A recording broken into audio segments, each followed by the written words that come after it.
Good morning, everybody. This is Betsy Hill, President of Brainware Learning Company, and I want to welcome you to our webinar today. A few housekeeping items as we're getting started. We are recording our session today, and everyone who is registered will automatically get an email when the recording is available. So you'll be able to share the discussion with anybody who couldn't be here today. If you requested a certificate of participation for professional development purposes, we will be processing those following the webinar, and you should receive that within a week. Check your spam folder because sometimes that email ends up there, and if you don't see something by Wednesday of next week, let us know and we'll make sure to track that down. As we go along, if you have questions, which I hope you will, comments, thoughts, whatever, please type them into the chat window or the Q&A area. We will keep an eye on those and we'll address as many of them as we can at the end, or all of them as follow-ups depending on time and the number of questions that we have today. So it would help us know just a little bit about all of you today so we can target our presentation. So I'm going to go ahead and share a poll just to get a sense of the grade levels of students that you're working with. So if you could respond to that, that would be great. It looks like, oh, well, you know what? You can check as many boxes as you want, by the way. It's a multiple choice question. So it looks like 75% work with elementary, more than half, though, with middle and high school, quarter of the group with college, and almost a quarter of the, oh no, everybody's working with everybody. Okay, so sounds like we can't go wrong today. We've got a lot of different ages, and literacy is certainly an issue for, I'll let everybody see. So more elementary, almost over 80% of our group today is doing that. So that is great. And then we have one other quick question that would also help us. Relaunch polling, no, cancel. What am I doing? Okay, continue. Just have to get the other poll up, and no, that's not what I wanted to do. Oh. No, I got this right the last time, end polling. And, oh, here, I just want to choose the other one. Here we go.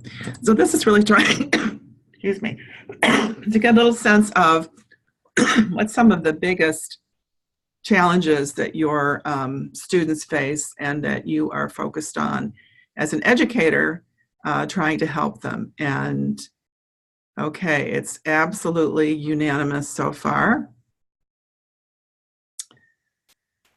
Reading comprehension. And I can't say that I'm really surprised, but a little vocabulary thrown in there. Okay, great. So my fellow panelists, take note. We're going to definitely be focusing on reading comprehension today, so that is great. All right, I'm going to end that and quickly share the results so everybody can see that we just have a lot of students who are struggling to comprehend, certainly at the level that we expect them to in our classrooms and in our programs. So here's what you can expect today.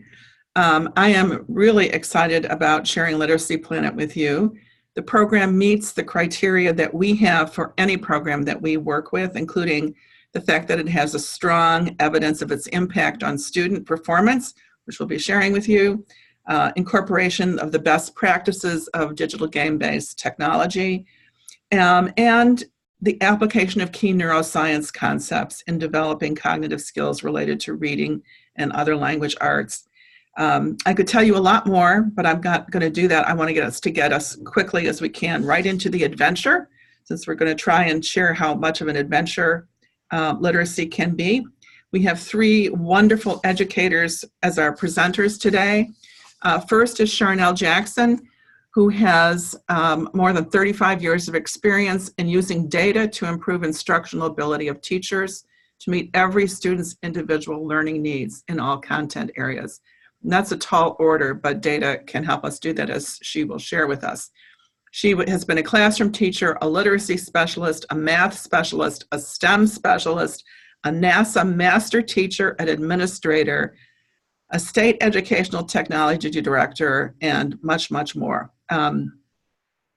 She was the chief executive officer of enterprise information and e-learning for the Chicago Public Schools. She co-authored a book called Using Student Data, Achievement Data to Support Instructional Decision-Making and Transforming Teaching and Learning Through Data-Driven Decision-Making. So, a lot of experience with data, and she'll be specifically looking, helping us understand the data in LiteracyPlanet and how that can be used. Second, Ashley O'Connor is the U.S. Commercial Director for LiteracyPlanet. She got stuck in a car today, so she may or may not pipe in, but she's hopefully going to be joining us. She is also an educator, has worked with personalized adaptive learning platforms, was Director of Educational Programs for Junior Achievement, was an adjunct faculty member at National Louis University, and a middle school and high school teacher. And finally, Samuel Benjamin has worked internationally with education clients from Australia to China to Saudi Arabia to, he's actually in the US right now, working with clients in the Chicago area and further around. He's the National Sales Manager for LiteracyPlanet in the US. So without further ado, I'm going to turn it over to Samuel, who's going to get us started on the adventure. So I'm going to stop sharing my screen and I'm going to go let you take over, Sam. Thank you. Yeah, good morning, everyone. It's great to be here and showing you how LiteracyPlanet looks and feels. So I think, as we mentioned, I'm going to show you both from the student's perspective and from the teacher's perspective, from sort of how students complete and see activities, and then how teachers would best assign those activities and also use the program. So bear with me one moment while I'll just share my screen and we can commence.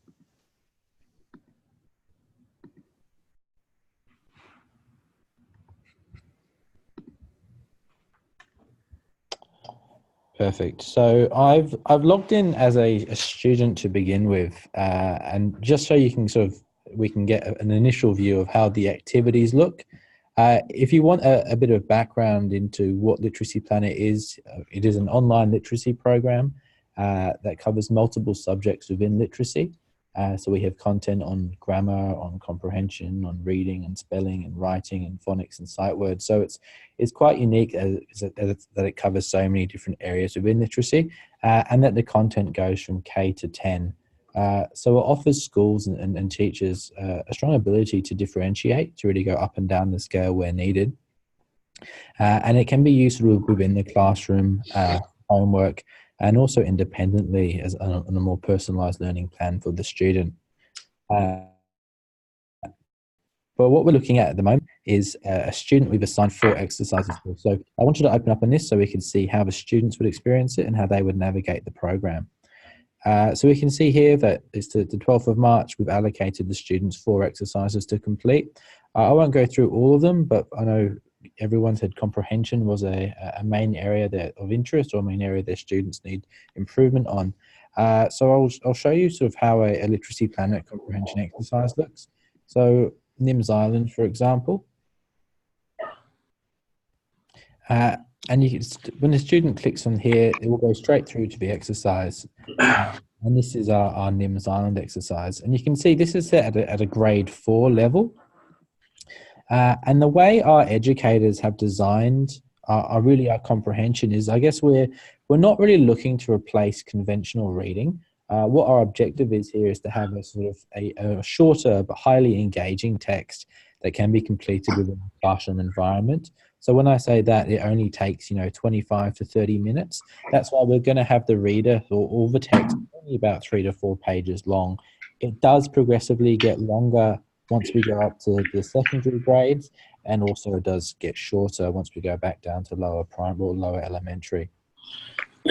At any time, the student can go through to the questions, and they just navigate this by clicking on Show Questions here. You can see that the way in which the questions are presented, there's actually 9 different styles of answering them.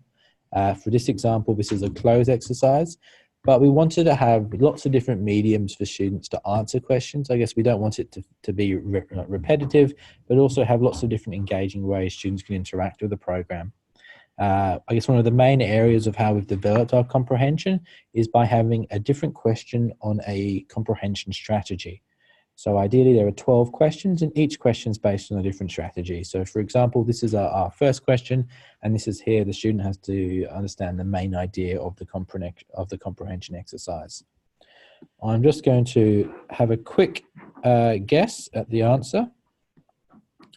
But you'll be able to see that as soon as I've answered the question, there'll be a mark button. And this will actually show me, I've got it incorrect, but this will show me instantaneous feedback. And we feel that's really important with an online program. It's good for students to get the answer, really to get their feedback straight away, because it sort of negates that sense of students feeling maybe it's like a test and that worry, but also starts to promote a bit of self-directed learning as well. As here, students can see the correct answer by pressing correct or pressing see my answers, and they do have the ability to go back to the extract and have a look.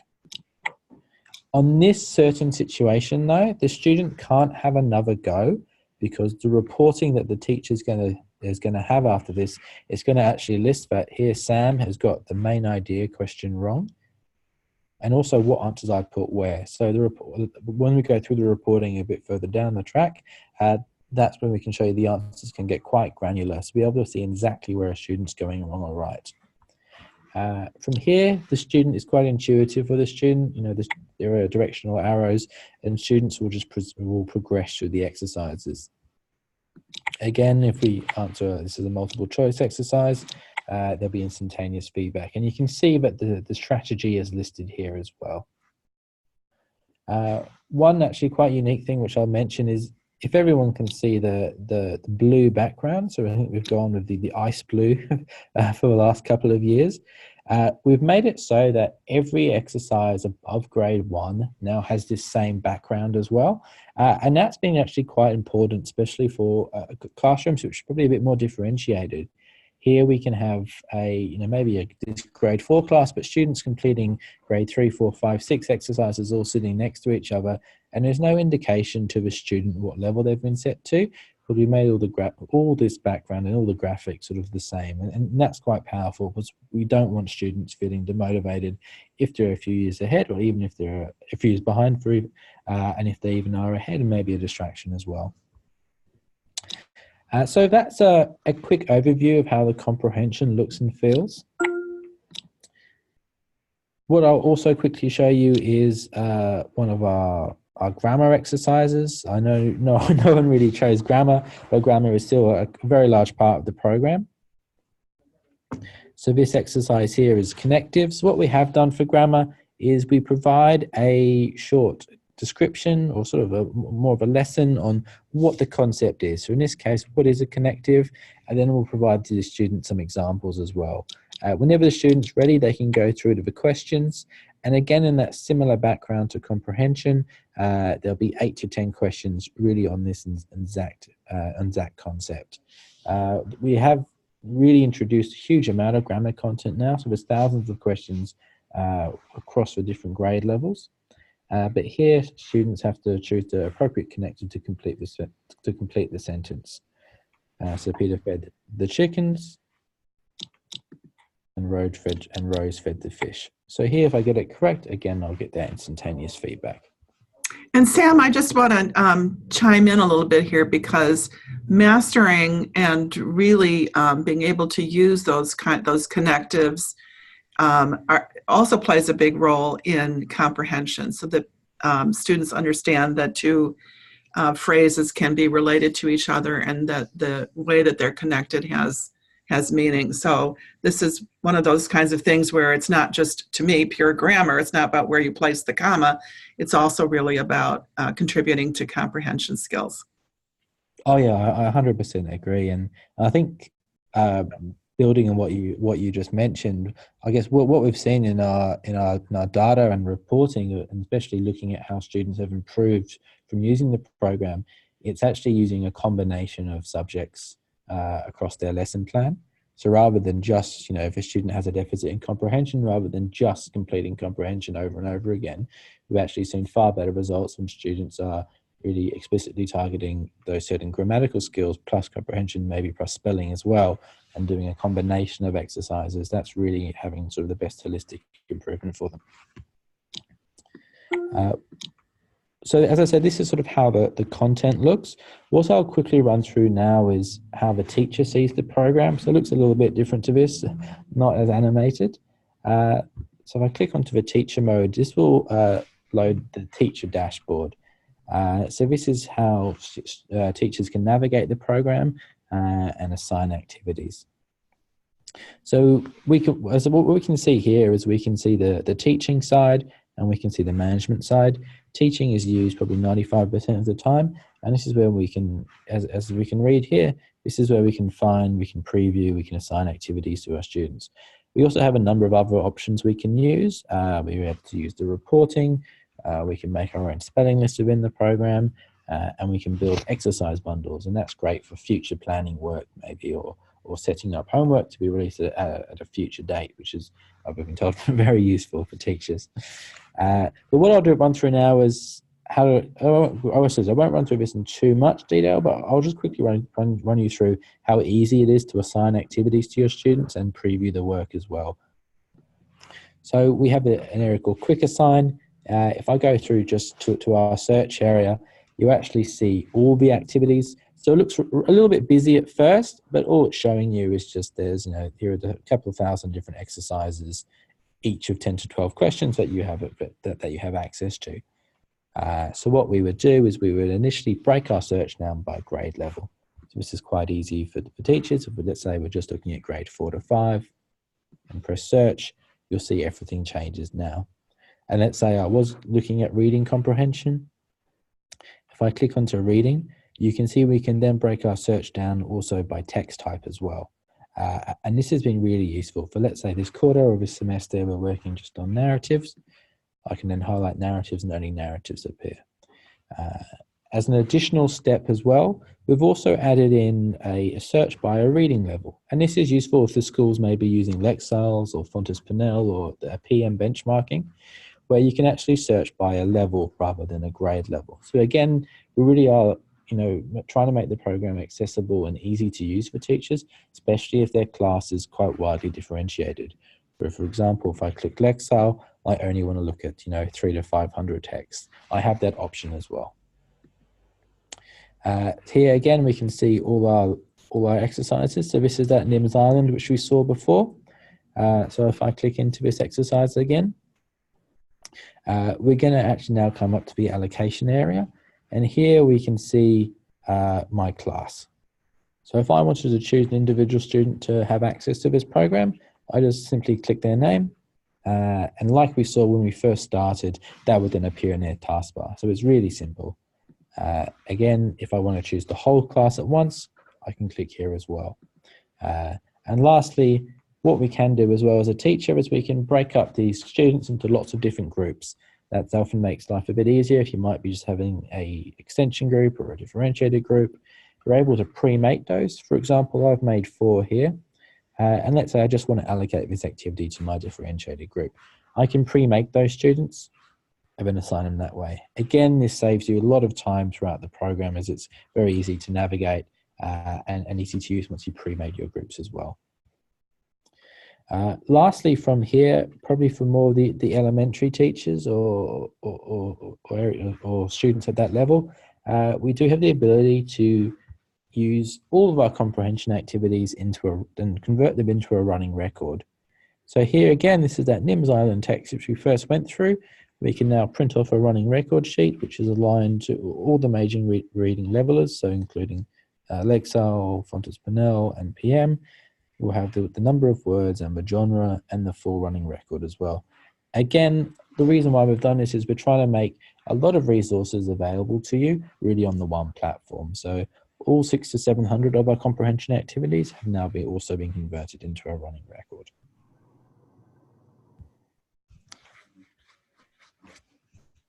So I guess before I continue, was there any questions or any other areas anyone wanted me to go through into more detail?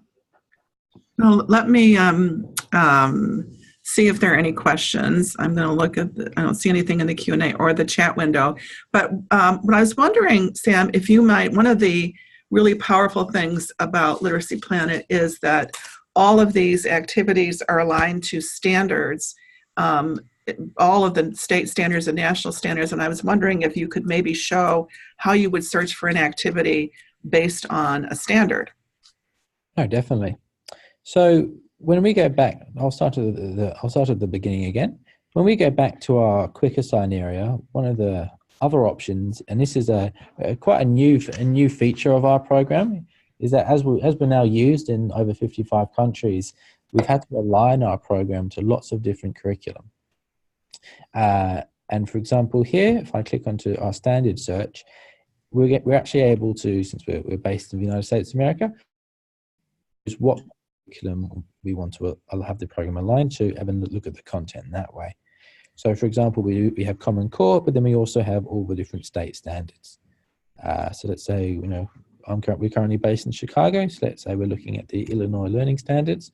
I can then go and choose a grade level. And then it's going to bring me up the full curriculum. And this is where you're able to break down elements of the curriculum and link our activities to that. So this is very powerful if you know a certain student or group of students has a particular deficit in an area. Here we can go through and have a look at a certain discipline and break it down to the descriptor and actually have a look at exercises available. So if we go down, maybe having a look at reading standards. Here we have it that we've broken down reading standards to refer to details and examples in a text when explaining what the text says explicitly and when drawing inferences from the text. So that's I guess that's the area of the curriculum that we want to target.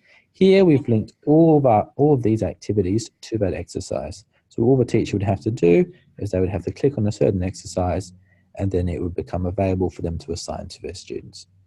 Here we can see our class list again, and we can simply assign that way. Okay, it looks like we might have a question. Can you talk about the actual curriculum is the question. So I think it's all standards aligned and really appropriate for just all of those ages you mentioned from elementary up through 10th grade. Is there anything else that you would add to that, Sam? Yeah, so when you say actual curriculum, I guess it depends what area of content you're looking for. The grammar, the writing, the reading comprehension is fully aligned to the curriculum. Spelling is probably a bit more customizable, just depending, but however, the spelling rules are all aligned to the curriculum as well. Okay, great. All right, so let's now come back to, is there anything else that you were going to show us before I? No, as I said, that was just a very brief taste of the program. There's over 20,000 activities now, so there is a huge amount of content. There also is writing and spelling and phonics and sight words, but again, that you get a good idea of sort of how the program looks and feels. Great. All right, so we're going to switch backwards again. And we've talked about the assignments. This was just, again, the Common Core standards. And now we're going to get Charnel to talk about, okay, so we've got our students actively engaged in all of these wonderful exercises and activities and really working on their language arts skills across the board. And now we want to see what they're doing. So Charnel, I'm going to, I assume that you're there and can help us as we start to talk about all the amazing reporting in LiteracyPlanet. Good morning. My name is Charnel, And yes, we're going to talk about the multiple measures of reporting options, as well as, the whole notion of multiple measures of data to inform decisions about student achievement, student learning. So we do have 3 reporting types. One is a real-time in-program. So it's a dashboard, which Sam showed you already, of relevant information to allow educators to tailor, their activities that they assign to students, as well as interventions. So it provides also within the platform, it provides a diagnostic tool to assess student levels. Teachers, the audience for that would be teachers and heads of departments. Detail would be, it's a detailed exercise history by strategy and by grade level. Is response provided, immediate response, performance relative to other students. So you can compare your students up against other students or other groups. The assign in terms of assigning task progress. So it's teacher-led, and you assign the task, and you can monitor that progress on a regular basis, actually minute-by-minute basis. And then the diagnostics for early years. So the diagnostics are there to assess students whenever you feel that you need some additional data to inform decisions about what grade level they are, what reading ability level they are, or what particular skills they have gaps in. So then the second reporting type is monthly, quarterly, and a district level. It's a detailed usage report about the engagement, about students' engagement and the score, improvement across schools, as well as detailed engagement about every student, right? And then that's the audience for that would be heads of departments and district administrators. And then, looking at the scores improvement, and of course also looking at usage, teacher usage, as well as student usage.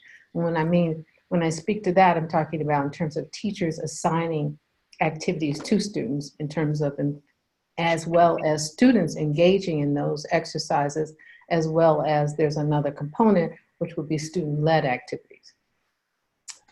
So number 3 would be on request. So specialized reporting based on requirements in various audience. The audience varies. And then there's detailed usage, detailed improvement stats. And then also we can provide a CSV file or other formats which might be appropriate for a particular need of a school or district. Okay, Betsy, you can change. Yep. Okay. So real-time reporting. So this is really formative assessment at its best. It's assessment for learning rather than learning after the fact, assessing after the learning has occurred. Is actually giving that real-time information. So the exercise history shows most recently completed exercises. Immediately when a student completes an exercise, that feedback is immediately there within the system. And so you note that we have like a stoplight report here, and a percentage are average results for this exercise all the time. And if you roll over the exercise, you'll see a summary panel, and it lists the latest results and aggregate it, and it's done more than once. So you can notice that when you roll over in terms of the pie graph there, it actually gives additional detail, as well as when we talk about alphabetical word monster or any of the exercises, it actually gives the level of detail about that particular exercise. So real-time reporting, again, formative assessment on a daily basis. And what is a gamification platform for literacy. And what happens in gaming, students are assessed all the time immediately, and they get feedback. And so this system is giving them feedback, immediate feedback about their learning of literacy. So the task history allows a teacher to view a complete and incomplete task. So at a glance, a teacher can see of the tasks, the activities that she's assigned, which ones the students have completed and at what proficiency, and which ones are incomplete tasks. And selecting complete tasks will enable the report tool. And you kind of hover the mouse over the view report option to display more information. As you can see on the pie graph, there's a view button there, and you can actually get even additional, you can, hover over it and get additional information as well. So I can imagine that this could be pretty useful when the student says, oh, I finished all my work already. Yeah, and at what proficiency level and right. How are incomplete. Yeah, or a student who's, all of a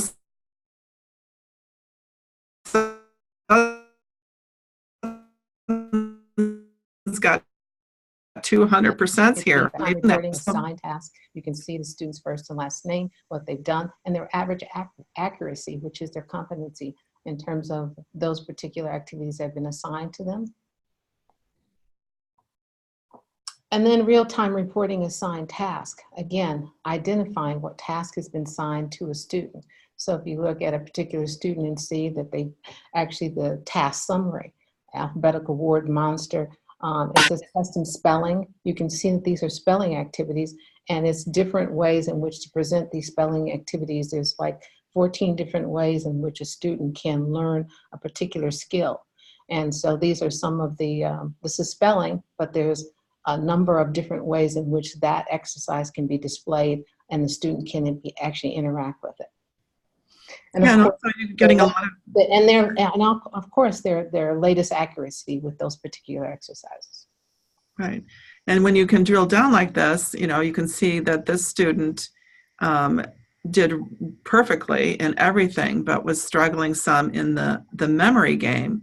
And so you actually start to learn something about the student, and you can then, I think, as you dig into even deeper than this and to see which words they were struggling with and all that kind of thing. And it could be an auditory, you know, memory. Mm-hmm. So you begin to understand what specific skills are gaps in students' learning, and you can actually drill down and actually reassign exercises as an intervention, or actually administer a diagnostic tool to actually verify what the gap in learning or that particular skill is. So then the real-time reporting by class and subject. So now you see that you have a class of students, and you can scroll across horizontally and actually see what kind of actually subject areas the students are being assigned activities in. Is phonics, sight words, spelling, reading, comprehension, grammar, writing. And then you can scroll across and see what their proficiency in those particular content areas, subject areas are. Same thing here. It's just showing, you know, these are the activities and these are the proficiency of the students who've engaged in these particular activities by class and by subject. And you notice here that you hover over it, over a particular activity, every javelin throwing, and you can actually view a more detailed report. In terms of 58%, well, that tells you, of course, they're not proficient, but then you can see how many credits they earn, because students earn credits as they complete their exercises, which enables them to play additional literacy games. So, and then you see the date. But now here you look at the report and it says this is a multiple choice exercise and required students to click on the correct response. And then it gives you the questions and it tells you whether it was true, false, what the answer was and what the response was. So now you know down to the very detail of how they responded to a particular exercise and skill. This looks a whole lot better than trying to flip through a stack of papers. Yeah, you just have to hover and find out more details. So the real-time reporting by subject detail is spell this word. There's the accuracy again, the time, the report. It says the date a few seconds ago. The view of the report, you listen to the word and spell it correctly to feed the jellypuss. So we know that, right? And we list the words. So now you can see actually the words that were in this exercise and then their response as well. So the quarterly report details, you know, an average school district A scored has improved 45%, now exceeds the benchmark standards, right? So we see the benchmark and they see that they're actually gradually, as they continue to use the program and encourage students to complete more and more of the exercises, you can actually see, obviously, there's a dip from June to, what is that, August? That's because there's no school, obviously. But at this point, you can see in terms of the usage for that particular school district.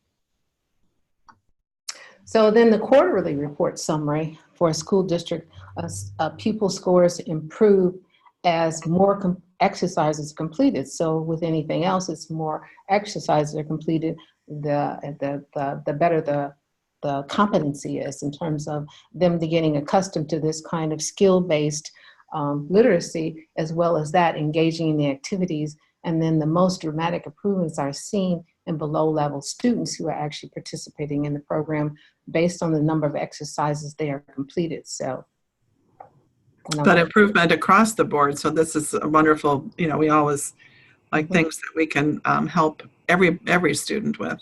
Yeah, so you're looking at above level, average, at level, and below level. So we always look at below level, but what about the bubble kids in the middle? There's an opportunity there to keep your eye in terms of where they are so that they don't drop as well. And then, of course, those students that are above level who need to be challenged. So it gives you an opportunity to actually assign exercises across all personalized learning styles as well as academic needs.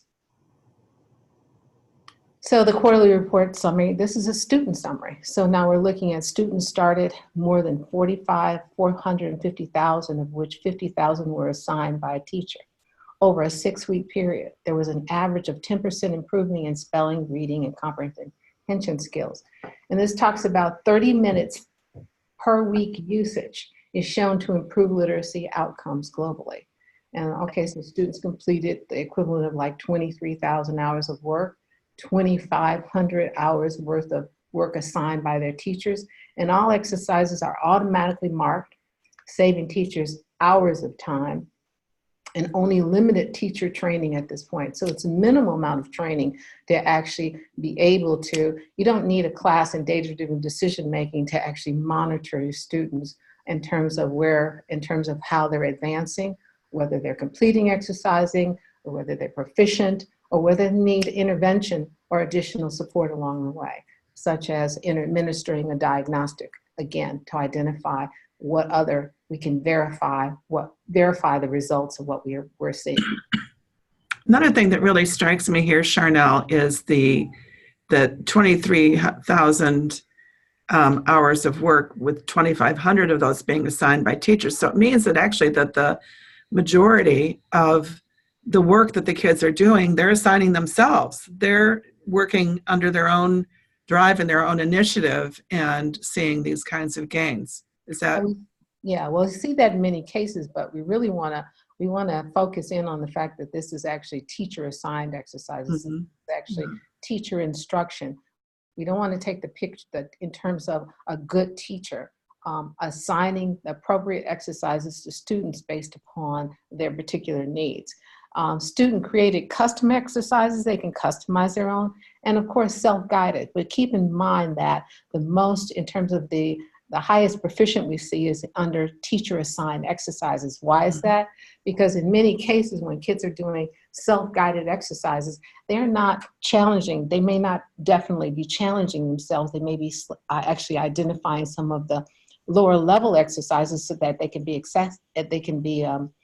successful. But then the teacher viewing that kind of information in terms of their skill and ability level in terms of literacy across the board with sight words, pre-reading, phonics, spelling, reading, comprehension, writing, grammar, and punctuation. So we want to emphasize that teacher assigned exercises where we show the highest level of proficiency. And that goes to another question that we had a few minutes ago about the role of the teacher and whether LiteracyPlanet is teaching or whether it's permitting, basically giving the students an opportunity for practice. And I'd welcome your take on that. Well, that's, it's like one teacher told me, she says, pretty soon we won't need teachers. No, that's exactly the opposite. We will always need good educators to inform the teaching and learning process, as well as to better understand the needs of their students and be able to help them become more and more proficient in literacy across the board. So that's multiple areas of English literacy curriculum. So on request, we have usage across schools. Of course, we have these weekly exercises in a report that we can actually provide to schools, which total records, average number of students that logged in, average teachers that logged in, which that'll tell you at a glance whether teachers are assigning exercise or where there actually are these student-led exercises. The total number of games played, and the games, again, they actually score points for completing their exercises with a certain level with a high level of proficiency. And of course, they're all literacy games. So the kids love playing them because it's a gamification, but however, they're still learning literacy. And then the average number of exercises per student. So we get that average because we know that there's a sweet spot here with, in terms of the number of exercises that will actually across at 30 exercises in just 2 hours a class for a week, actually scores like a minimal of 7% improvement across the board. So we're looking at, in terms of actually discovering that 70 to 100 exercises is all you need to see the optimal level.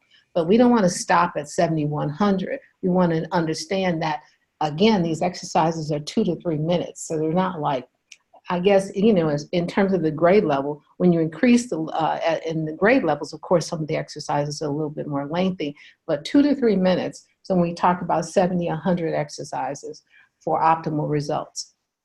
And you can, of course, see the results. So now let's talk about the results, right? So LiteracyPlanet works with international leading research. Our education content developers ensure that the program reflects the latest scientific evidence-based best practice. So this year, LiteracyPlanet was subject of a major analysis project by Pricewaterhouse-Coopers, examining the efficacy of LiteracyPlanet's technology. So we're talking about 10 years of data. And the students were divided into 4 groups based on their ability, and PwC observed a gap of 18 grade points between the bottom 25% and the next group, which is the 25 to 50%. And after about 30 LiteracyPlanet exercises, the gap in scores between students in the bottom 25% of scores and the students in the next best group, who were also improving, reduced by over 70%. So now we're narrowing the gap of the lowest performing students. And if you look at this, that gap that I just spoke to, right, in the number of exercises that are completed. So improvement at all levels, when we talk about average of all levels, below level, at level, above level. And again, we're talking about multiple measures of data, formative assessment data to inform the teaching and learning process, on the number of exercises that are actually completed. So multiple literacy subjects lead to greater gains, right? And we can see that here in terms of the average score and the usage of by number of subjects. So number of students and the average score. And then coming next would be the enhancements in reporting. LiteracyPlanet is always looking for ways to improve, and we are working on a significant enhancement to the overall program, in particular, the look and feel of detail of our reporting. So we wanted the user interface to be simple, but exactly in depth. So the new features will allow a drill down by learning outcome, allowing teachers to drill down and see how a student is doing, the mastery by concept. And at this point, that's where we're at. How about that? We're always looking for ways to improve and gaining feedback from administrators, district officials, and especially classroom teachers to see what additional ways LiteracyPlanet can actually better serve their literacy needs. So Charnel, I know you've worked with a number of schools and of different types and teachers in the classroom. And what are some of the main things that you hear, that you see teachers focusing on, and how they're, reflecting what they're able to do with students in a different way? So what I see is there's a share here. There's a share. You can share your account with another teacher. And what I've seen there, I can say it's been significant in the number of teachers that are actually sharing their accounts with a literacy specialist or a special ed specialist. Mm-hmm. And what they're doing is you have one roster. So the classroom teacher has a roster of students, and the special ed educator, as well as the literacy specialist, are actually working to assign exercises to perform the diagnostics, as well to administer the diagnostics, as well as assign exercises to students that they serve. So now you have one roster of students from a classroom, from a classroom teacher, and she can see what exercises and what diagnostics have been performed by actually what a student has in terms of their proficiency, as well as what types of intervention or and regular exercises that the specialists are actually assigning to that students. So they're working together as a team. Sort of reminds me of the medical model, right? And you go to a doctor and he gives you a diagnosis. You want to make sure that it is the right diagnosis, right? So you basically have multiple measures of data as well as multiple measures of people in terms of working towards solving that problem of that person's health. Well, in this case, what you have is multiple educators working to solve student learning problems. And that's the power I've seen. And they've said how effective and efficient that is. At first, you have to kind of get used to the program, but what it is what you make it. So that's what I've seen. Teachers are more effective. They're more efficient. I see student learning getting that formative assessment feedback, assessment for learning. And I see that they are working together as a team to solve student learning problems. And most of all, I see students who are so excited about playing these literacy games that they want to know if they can do it from home. Right? Well, that's the other key, is that we talk about literacy being an adventure rather than drudgery, or rather than a burden. And I'm sure all of us who are good readers today have those magic moments when in our reading history, when we were so carried away with and moved by a book. I remember sobbing in tears when I read Gone with the Wind, for example. And that was truly an adventure.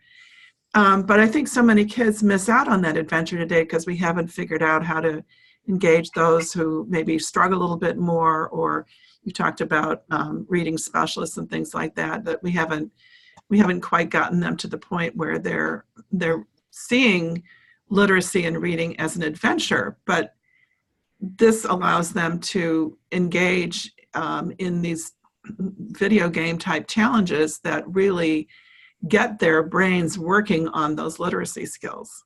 And what I've seen from principals is that I've seen a principal who was ranting and raving about he had never seen anything so comprehensive.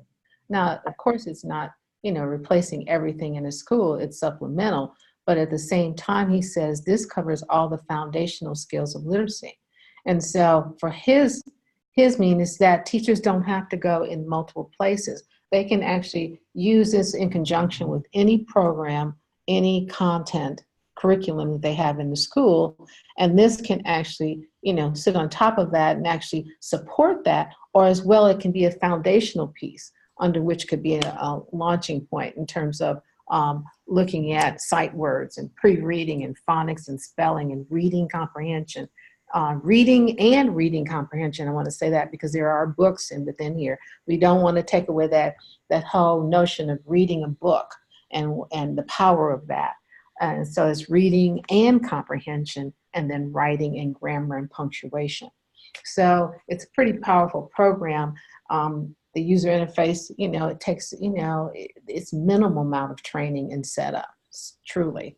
And they're very excited about the level. What I keep hearing over and over again is the level of engagement of students. They don't want to stop using the program. Once I was in a third grade classroom, and students, the first thing they did was they turned around to me and said, "Can I play this at home?" Now, when the kids say they want to play a literacy curriculum at home, it must be fun, right? Mm-hmm. Absolutely. Couple questions that have, in fact, we'll go ahead and go to our question slide because it also has some other information on it. So as you're typing questions into the chat window or the Q&A window, either one, if you are interested in a free trial, just type that into the chat window. We'll follow up with you, or you're welcome to send me an email directly, bhill@mybrainware.com, and we'll arrange for you to have an experience where you can try it out for yourself and take it for a test drive. So a couple questions that have popped up already in the chat window, and Charnel or Sam, I don't know if Ashley has been able to join us or not, but one of the questions had to do with special needs students. Yes. And were they included in that data that we saw? And would you expect similar results within that kind of time frame, or would you adjust the time frame or something for a student who might take longer with certain kinds of tasks? Well, there is a scheduling point in there. You can actually schedule an exercise within a certain time frame. You can say, I want this particular exercises. I'm going to give you a week to complete it. You can do that within the program as well. However, it's really up to the teacher. The tools are there to be able to schedule it within a time frame, or allow the students to just, in terms of a 5-week period. Now, you wouldn't want 5-week period. You would want it a daily basis or a weekly basis. It's up to that. And I have not seen, the data does include special needs children within that data is there. Every classroom that I've been in, the students actually who are special needs are within that data. And that's why I was telling you that the literacy specialists and the actual special ed educator is also working with that classroom teacher with that same child, assigning exercises depending on their needs within the time frame that they think it takes for them to complete it, within the level, the reading level, and in terms of the subject area. So it just depends on how they're working together to achieve that. But the program allows you to do that, all that, and then some. Right. And so then you can have within the same classroom in the directly to the inclusion model, you can have students working at a variety of different levels on different tasks that are appropriate for them. It's personalized learning at its best, because you can learn, again, you can work at any other, it covers all the English literacy curriculum, all of those areas that I spoke to, as well as all the levels. So it depends on what the needs of that child is, what the instructional level, in terms of what the teacher is achieving for that week or that quarter. You have the standards there, so you can address the standards as well and know exactly what standards you're achieving with X number of students in grouping them appropriately or individually. It makes no difference. The program allows you to do all of that. Right. Another twist on this is we have a variety of different kinds of folks on our webinar today, as we always do, and we love that. We have some parents, and what advice would you have for an individual parent or family? Maybe they're in homeschool, or maybe they're simply using this as a supplement to traditional schooling. What would your suggestions be for the home teacher? So the home teacher, I've actually worked with a homeschool co-op here in Illinois, a couple of them, and what I can tell you is it works the same way. The parent can assign the activities, the exercises to students, to their children, and they can pace them, they can monitor them on a daily, minute-by-minute basis, daily basis, weekly basis, and assign it. And they can also, I've actually had one parent who had 3 children, and one who was accelerated, she set the grade level for that child, a range of grade levels for that child, and let that child just keep, in terms of the student-led active exercises, but keep in mind, she had to set the parameters in terms of grade levels. As well as her younger children, which she actually was more hands-on. It was more, let's say, mom-generated, mom-led, and teacher. You know, moms are the first teachers anyway, so teacher-led. So she's identifying what exercises and what content areas, what areas of the literacy curriculum that they want them to work on. One she felt was a deficit was spelling. So she said she had a child who was really having a challenge with spelling. And this was just like, let's just say it was like the 4th of July for that child when they started to engage in the spelling aspect of actually using LiteracyPlanet. And she said she couldn't stop her from using it with spelling after that. So it depends. Classroom or you know, teacher-led, teacher in terms of student-led, parents. It includes all of that. Yeah. I particularly, when you were talking about the spelling just now, I was thinking back to when Sam showed us about creating your own spelling list. And the spelling games in LiteracyPlanet, there are about 8 of them, or maybe more. Sam can correct me, I'm sure. But they're a whole bunch of different kinds of games, and you can put your own spelling list in there, and then the kids can play this variety of games to really reinforce them. So it's not here, go memorize. Yeah. Excuse me, go memorize your spelling list. Right. So what happens is there's 14 different ways, strategies on how to learn their spelling words. So the students, when they create their spelling list, they actually get to choose which strategy in learning those words that they want to choose. And it gamifies them, right? And it becomes an exercise that actually is a word builder, but it might be, the word monster, you have to put the right words in his mouth in alphabetical order.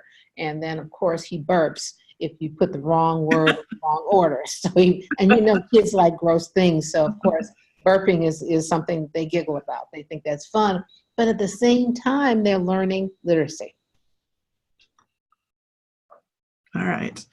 Make sure to type any other questions you have in the chat window or in the Q&A. I'm going to just double check and see if we have anything else. And my final thoughts on this is that formative assessment data is the most powerful in terms of data you can use to inform the teaching and learning process and to make huge improvements in academic achievement. We don't want autopsy data. I call it data that's dead on arrival after the learning has occurred, by, let's just say a semester. You take a semester, a yearly test, right? And then you don't get that data back until the following school year. So for me, that's dead on arrival because it's not actionable. You need data that's actionable that you can inform the student learning process, and personalization occurs best when you have formative assessment data. So a couple of other questions, and I think we're going to run out of time shortly, is how about the program? We talked about students in special ed, or maybe it was some learning struggles. What about English language learners? What's the experience been with them? For those who are learning English, I've seen this program be something short of amazing for them. It's not in Spanish, but it is in English. And if they're learning English language, think about all of the aspects, the foundational skills of literacy that are within this program. It's sight words, pre-reading, phonics, spelling, reading, comprehension, writing, grammar, and punctuation. So now they're learning all those aspects of literacy. And I've seen it be, used with English language learners, and I've seen them get as excited as any other child learning literacy. Okay, and it strikes me also that you talked about at home, but after school program could be a really great place for this as well. Which I've seen. We have some schools that are using it as an after school program as well. Great. So how much time per week would you recommend if it was the perfect world and Charnel could make all those decisions? I'd say just 2 hours of class time per week. So that's like 30 exercises, right? So I'd say, in terms of fitting this in, it can be, that you're teaching something about in terms of comprehension, and you do a follow-up and assign comprehension activities. Or you're doing something with writing, and you're doing narrative writing, and you're assigning, in terms of a narrative, a writing prompt within LiteracyPlanet. So I think it can be used as a supplemental program with any literacy program or curriculum out there. So it just depends on how you want to use it. Great. Well, we have run up to our finishing time yet again. It always happens.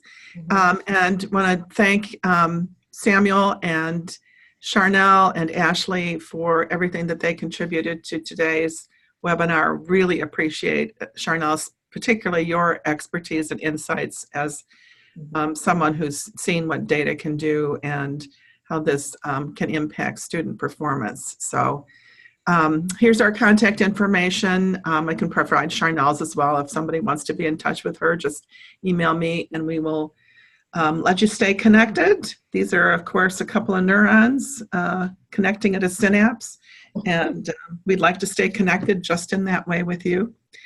And so I'd like to add a point of clarification, Betsy, just to make sure we're clear on this.